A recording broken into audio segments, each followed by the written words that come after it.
So, doing flooring here was previously a carpeted floor, and then ripped up all of the carpeting and pulled all of the tack strips that were around the outside edge.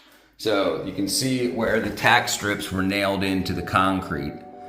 So that was all removed to make it smooth, and remove the quarter round at the bottom of the baseboard. So previously put down a laminate flooring that went wackadoodle. The wheels from the studio chair dug into the floor and basically just ground it away to nothing. So we're gonna go ahead and replace it. Now everything's been swept and vacuumed. We're gonna get to it. Okay, now let's see what we got here. Looks like it's looking very good. Until you zoom out, then you can see I still got a lot of work to do.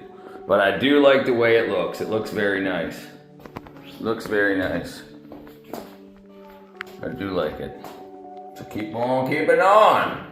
Actually, one more layer went down here. So now we got 4 rows, and we're heading on out. Give me a like, subscribe, and follow my progress. Thank you all.